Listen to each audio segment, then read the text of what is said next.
இது பார்த்திங்கன்னா டீ வேளாங்கம். நம்ம வந்து 1 ஏக்கர் போட்டிருக்கோம். இந்த கருப்பு ஒயர், இந்த கரும்புக்கு 1 ஏக்கருக்கு 4 கடவுளை சுற்றி போட்டிருக்கோம். பன்னி தொல்லைக்காண்டி.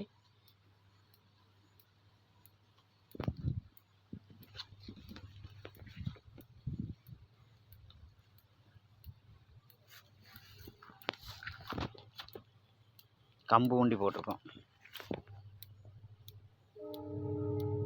நன்றி. இது பார்த்திங்கன்னா டீ வேளாங்கம். நம்ம வந்து 1 ஏக்கர் போட்டிருக்கோம். இந்த கருப்பு ஒயர், இந்த கரும்புக்கு 1 ஏக்கருக்கு 4 கடவுளை சுற்றி போட்டிருக்கோம். பன்னி தொல்லைக்காண்டி.